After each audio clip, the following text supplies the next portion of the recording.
केसी त्यागी साहब, गलत सवाल तो नहीं पूछ रहा हूं, ये कमाल का खुला खेल फर्रुखाबादी हो रहा है, पूरे देश को ब्लैकमेल किया जा रहा है, ताक पर सब कुछ रखा जा रहा है, नाक चिढ़ाया जा रहा है। एक कंपनी पूरी व्यवस्था पर, पूरे देश पर, देशवासियों पर भारी पड़ रही है।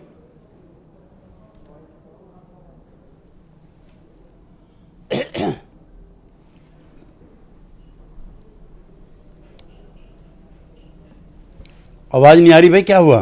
केसी त्यागी साहब, सवाल सुन पाए आप मेरा? जी जी जी, मैं ये कह रहा हूं, एक कंपनी पूरे देश को, पूरी व्यवस्था को नाक चढ़ा रही है। जल्दी करा। एक कंपनी देश से बड़ा हो गई, देशवासियों से बड़ी हो गई, कोई सुनवाई नहीं।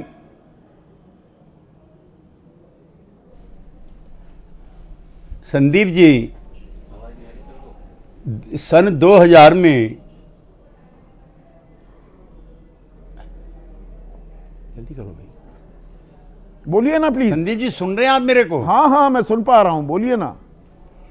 सन 2000 में जब अटल जी प्रधानमंत्री थे तो हमारे मित्र और साथी Sharad Yadav ji civil aviation minister थे, और ये वो दौर है कि इंडियन एयरलाइन को, एयर इंडिया को, पब्लिक सेक्टर की जो यूनिट है इसको बदनाम करके प्राइवेट सेक्टर में भेजा जाए और अन्य प्राइवेट प्लेयर्स को भी जगह दी जाए। तभी याद कीजिए आप, तभी नरेश गोयल जी की जेट एयरवेज आती है, तभी और दूसरी एयरलाइंस आती हैं, जो लगभग 45 एयरलाइंस तो ऐसी हैं, आपने अपने प्रारंभिक संबोधन में जिक्र किया है, जो डिफंक हो चुकी हैं। असल में जो पूंजीवाद का, कैपिटलिज्म का जो भद्दा चेहरा है, उसका विश्लेषण आपने किया, जिसका ह्यूमन फैक्टर से कोई रिश्ता नहीं है। अगर आज एयर इंडिया या इंडियन एयरलाइंस पब्लिक सेक्टर में होती और ऐसा हादसा हो गया होता तो पार्लियामेंट भी बंद होती, एयरपोर्ट तो 56 इंच की सरकार है आपकी, तो सरकार वो बर्दाश्त नहीं करती है, वो जवाबदेही जिम्मेदारी तय करती है, तो हम इन्हें बर्दाश्त क्यों कर रहे हैं?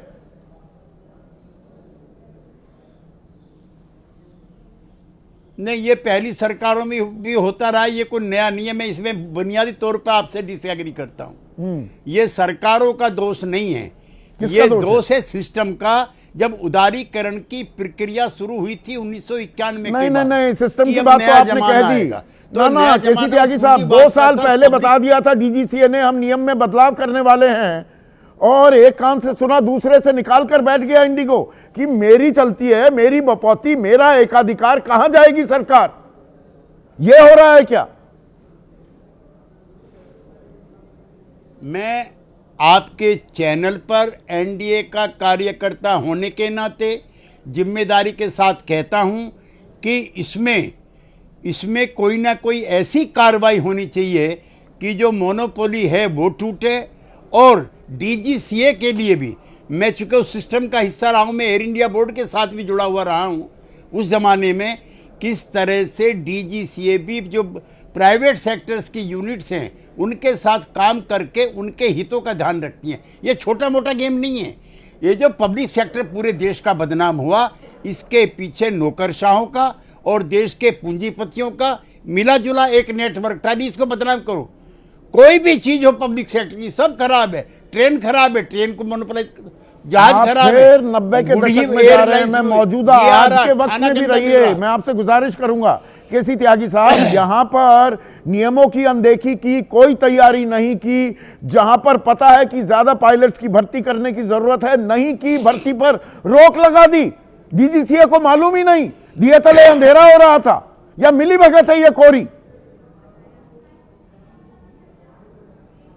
नहीं, डीजीसीए को मालूम होगा, मैं ऐसा नहीं मानता हूं। I disagree with you. उनको मालूम होता है, उनके कान पर जूं नहीं रेंगती है।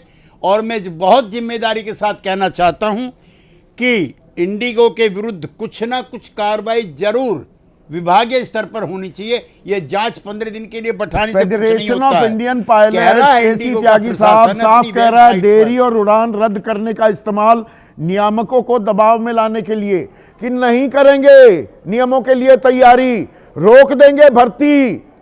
उनकी छुट्टियां भी खरीद लेंगे। और सरकार कर क्या लेगी? हमारे बिना चल ही नहीं सकता एविएशन सेक्टर। लोग हाहाकार मचाएंगे, सरकार आ जाएगी, घुटनों पर आ गई। ये ब्लैकमेल कर रहा है इंडिगो का प्रबंधन पूरे देश को और नागरिक उड्डयन मंत्रालय को।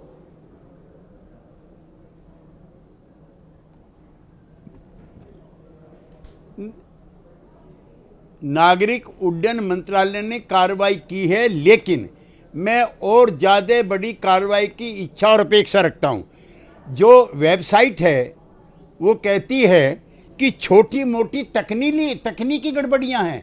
ये छोटी मोटी तकनीकी गड़बड़ियां नहीं हैं। और आप भी ट्रैवल करते हो, मैं भी करता हूं, 100 का 100% आपका पैसा काट लेंगे।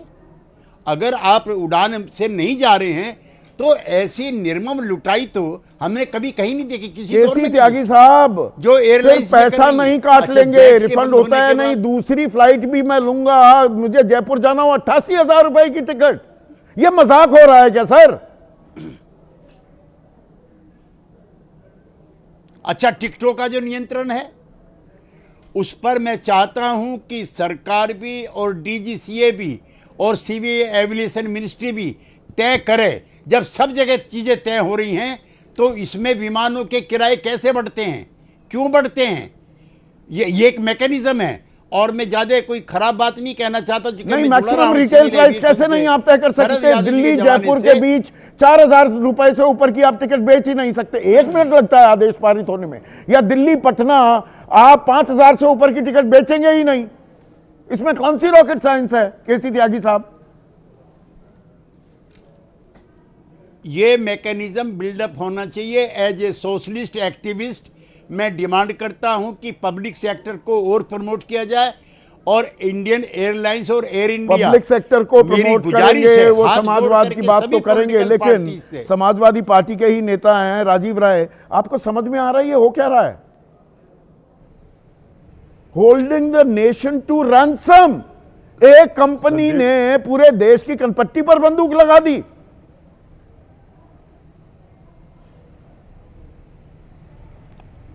संदीप जी, जो आज आप लोग चैनल पर बैठकर चिंता व्यक्त कर रहे हैं, मैंने 8 अगस्त एयरफेयर की बात सबकी सुन चिंता लीजिए। है।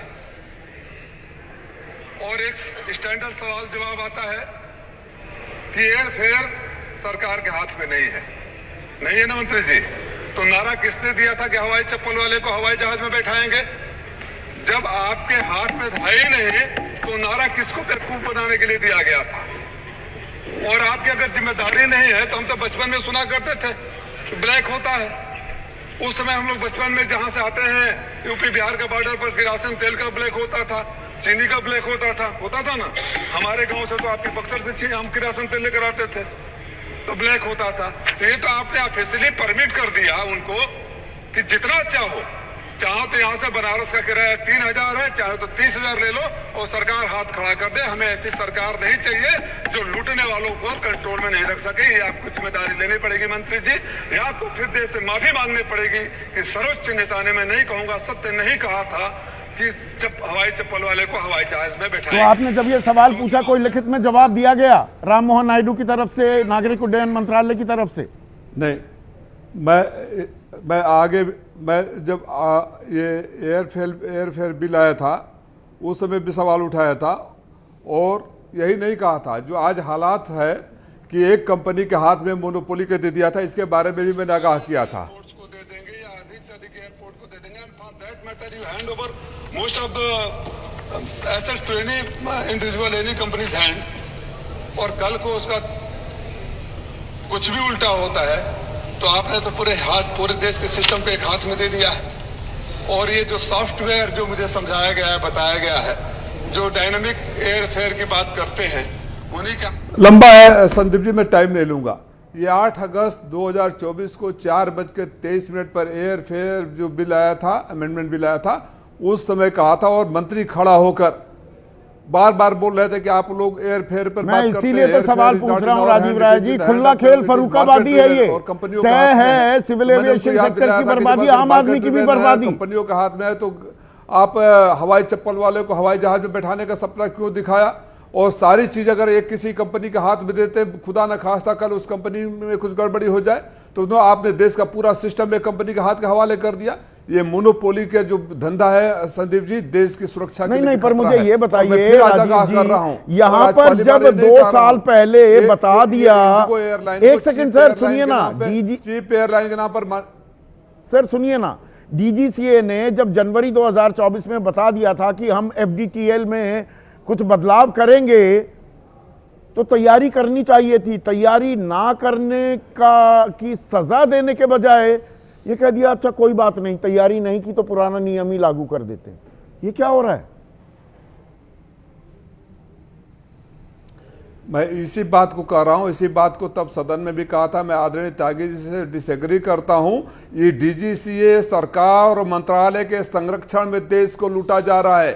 ये एक पॉलिसी बनाकर सारे एयरलाइंस को धीरे धीरे खत्म कर दिया जा रहा है। जैसे बड़े बड़े उद्योगिक घरानों को आगे बढ़ाकर छोटे छोटे उद्योगों को खत्म कर दिया गया। जो सरकार, मैं माफी के साथ कहूंगा आदरणीय त्यागी जी, जो सरकार खास पूंजीपतियों के लिए, खास कंपनियों के लिए काम करने लगे, उसके प्राथमिकता में देश और देश के नागरिक कहीं नहीं होते हैं, और इसी का खामियाजा आज हम भुगत रहे हैं।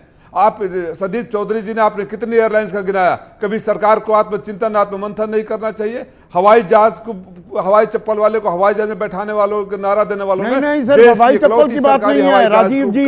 ये तथाकथित लो कॉस्ट एयरलाइन, ये सीट कौन सी पे बैठोगे उसके अलग पैसे लेते हैं, पानी तो पिलाने का ये बड़ा एहसान कर देते हैं, खाने के लिए आपको पैसे देने पड़ेंगे, उसमें भी बदतमीजी होती है, प्री बुक किया है नहीं किया है वरना ये देंगे। और वो लो कॉस्ट एयरलाइन में एक सैंडविच 350 रुपए का मिलता है।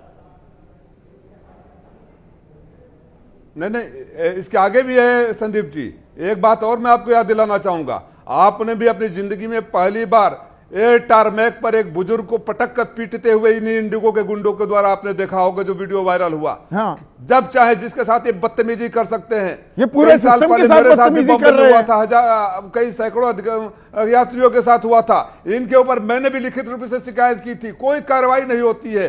क्या आपको लगता है कि बिना सरकारी संरक्षण की इतनी हिम्मत पड़ जाएगी? इतनी संरक्षण की हिम्मत पड़ जाएगी? ऑफिशियली मैंने कंप्लेन किया था, आज तक कोई कार्रवाई नहीं हुई। मैंने पार्लियामेंट में बोला, आज तक कोई कार्रवाई नहीं हुई। नहीं, आप मुझे ये बताइए, एक शिष्टाचार होता है ना राजीव जी, सिस्टम में चलिए कुछ दिक्कत होती है, कई बार बग आ जाते हैं, हीथ्रो में हमने देखा है, न्यूयॉर्क में देखा है, ये होता है। एक second sir, civil aviation sector में दिक्कतें आ सकती हैं, पर फ्लाइट अगर डिले हो रही है या कैंसिल हो रही है तो एसएमएस पर बताने की जहमत तो उठानी पड़ेगी। बुजुर्ग लोग जा रहे हैं, रात को बैठे हुए हैं, कोई जवाब नहीं मिल रहा, और इसमें कर्मचारियों की गलती नहीं मानता हूं मैं, वो तो बेचारे बलि के बकरे बनाए जाते हैं।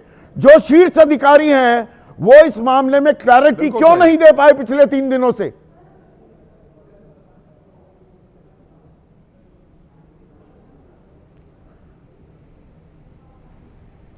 राजीव जी, क्योंकि वो ढीठ हो चुके हैं, उनको पता है कि उनका कुछ नहीं होने वाला है। हर महीने कहीं ना कहीं कोई ना कोई कंप्लेन आता है, कहीं कुछ होने वाला नहीं है इनका। वो जानते हैं, इसलिए जो मन करता है करते हैं। नहीं तो हिंदुस्तान में बुजुर्ग को एयरलाइन के कर्मचारी टारमे को पटक कर पीट दे, जब जिसके चाहे बदसलूकी कर दे, जब जो चाहे वो कर ले।